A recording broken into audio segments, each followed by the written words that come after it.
Keepinitwheel makes a new friend. And Tater's bus breakdown, it was around the time of his court date.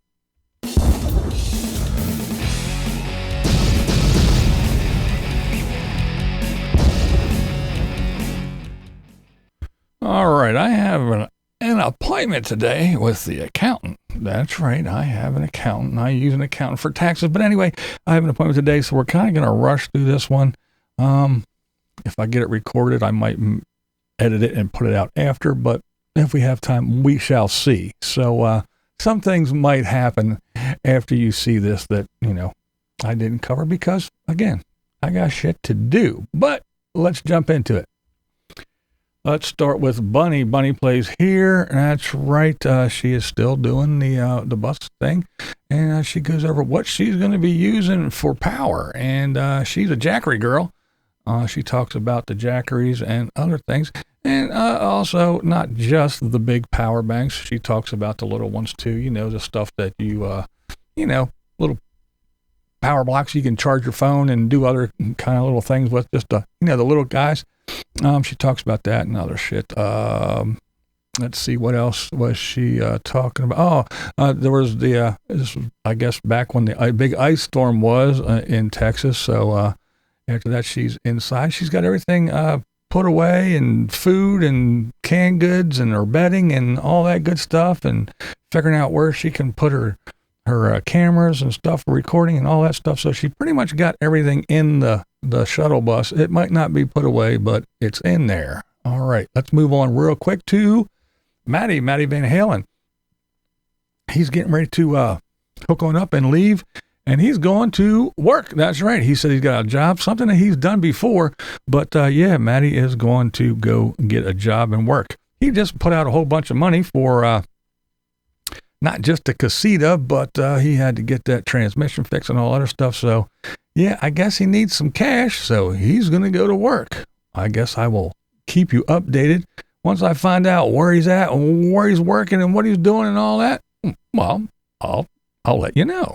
All right, now we're going to talk about Keepinitwheel. Now, this is a young lady that I talked about a while ago. Chrome hooked her up with some house batteries for her van and gave her some stuff.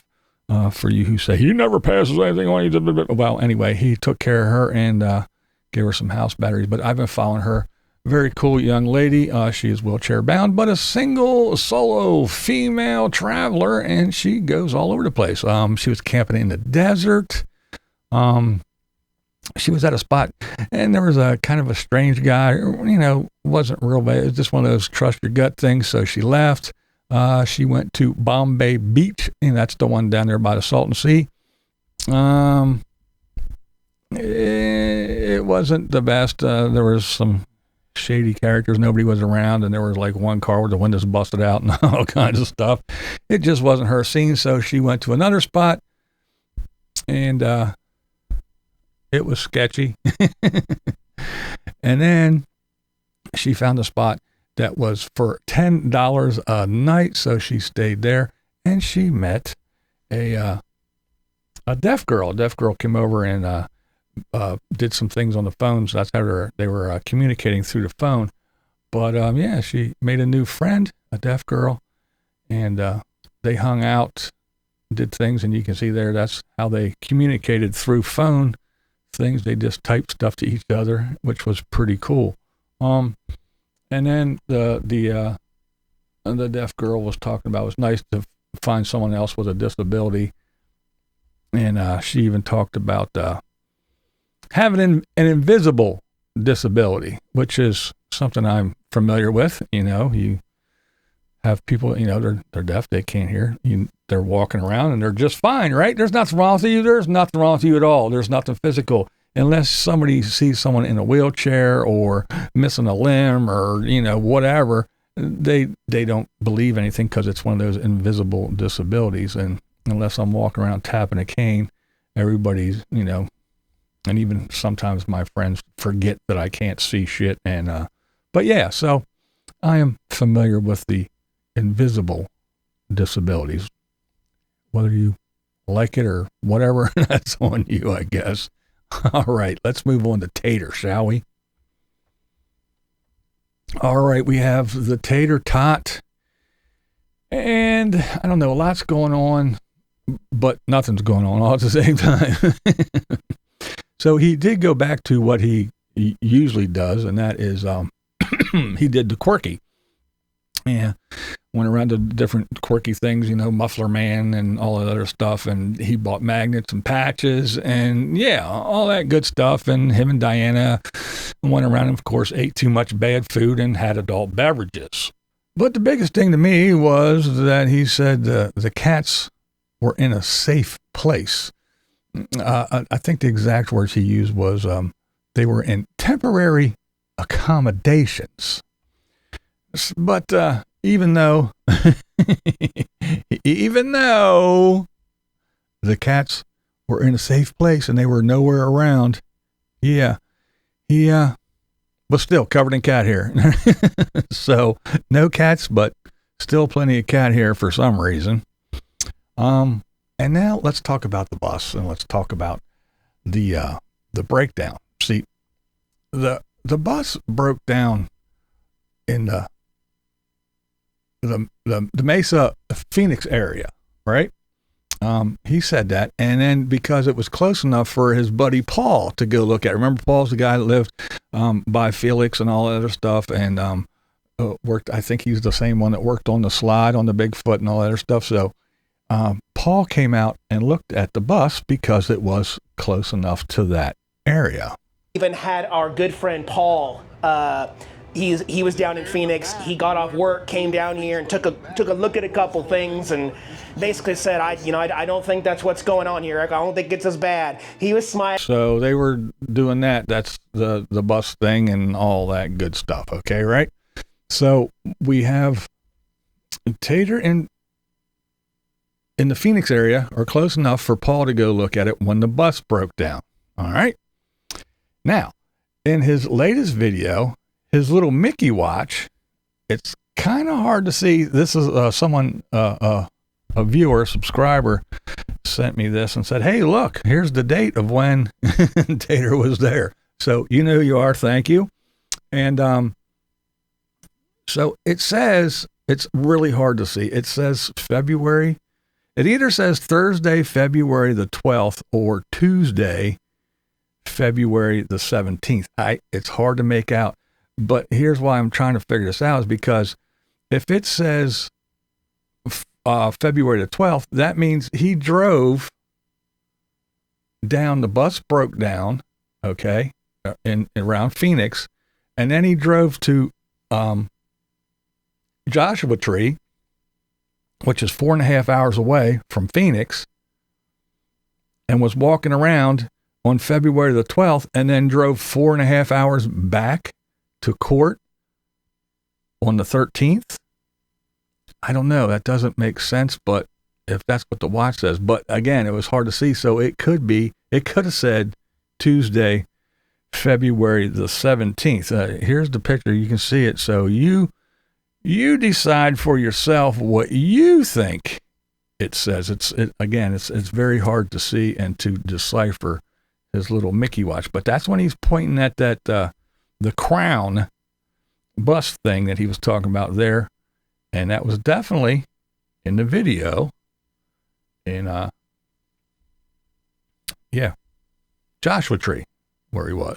But anyway, so we have a better timeline of what was going on when, everything was happening. So he's in the Phoenix area around the court date. The bus broke down. And somehow, because it's in Diana's driveway, somehow he got it to Diana's driveway and was in Joshua Tree either the 12th or the 17th. The cats are somewhere. And so now we know, back when he was saying, oh, people were on the land, I've only been gone, 3 days and 11 people. So that was way back in the beginning or mid-February. So, we have some kind of a timeline of what's going on, because it was a little bit confusing. But trust me, they are at Diana's house, or were. They're probably back at Tater Acres by now, if you think about all this timeline and everything. So, but anyway. And then I want to say something because I said something about, Tater, and he said that he's going to load this with connecting and he doesn't have it. And everybody jumped down my throat and was like, that just means he left it in the truck. It's not in the hotel room and he's going to get it and use your brain and blah, blah, blah, blah, blah, blah, blah, yada, yada, yada. Well, for those people, he said he didn't bring it with him. He didn't say I forgot it. He didn't say I left it out in the truck and I got to go get it and go do it later. I didn't bring it with me. But I'll figure that out, and that's how I will upload it. Be uploading this video later with some connecting internet. I didn't bring it with me, but I'll figure that out, and that's how I will upload it. So I'll figure it out. I'll figure that out. I didn't bring it with me. I'll figure it out. But to everybody, who said, "Oh well, it's just out there in the truck, and he didn't take it in the hotel room." Well, how's he going? What's there to figure out if all he has to do is walk out there and get it from the truck? I mean, is he that dumb? Is he that brain dead that, I didn't bring it with me? Well, I'll figure it out. Well, all you got to do is open the fucking door and walk out to the truck, according to you people. Well, what's so hard to figure out? No, he said, I didn't bring it with me. That's why I said he's already back, and that's how he's uploading it. And now that we know that his little Mickey watch said he was in Joshua Tree on the 12th, he's definitely been back for quite some time. So, yeah, what you got to say now? All right, now we got Mikey. Mikey, he is heavily into the gloom and doom. That's what he's into now, so that's what he's doing. And he had people say that, oh, well, he said that he's doing this because the other stuff didn't get views and this is getting views. Well, his last one 2 days ago got 1.7 thousand views. One before that, 4.7. One before that, 2.9. So, I mean, they're not doing much better than the other ones were doing, but hey, whatever Mikey wants to do. But what I will say is this, is that don't you think that watching all that gloom and doom stuff every day, all day, it can't be good for your emotional and mental health, can it? I mean, especially when you're sitting around all alone and you're just looking out at your little broke down Pilot, and you go out there and you sit down in the driver's seat and you set your little camera up and you just go, the world's gone to shit. We can't afford anything and blah, blah, blah, blah. Don't you think that's going to wear you down? And no wonder the guy can't sleep, can't sleep at night. He's turning himself into a mess. I'm really starting to worry about Mikey. Really, truly I am. I don't know. It can't be good for you, especially, like I said, when you're all alone, just nothing but gloom and doom and there's no hope. I don't know.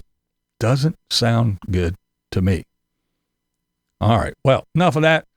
Let's go on to the comment of the day. And today's comment is, are you allowed to leave the state of Arizona with pending charges? Now, that's a good question. I don't know. I'm not a lawyer. I'm not a police officer, and I'm not a judge or any of that. But as far as I am aware, unless you were drug in and held and, I don't know, maybe put on a tether, have an anklet on or ankle monitor, or you're on probation or anything like that. But as far as I know, you can go do whatever. And if you just don't show up for court, then they put up a warrant for you. And if they find you, they'll drag you in, or they might even go look for you. But yeah, as far as I know, I don't know. Hey, what the hell do I know? You don't have to agree with me. That's not the point here. This is Blind Views, and that's the way I see it. What we do here is go back.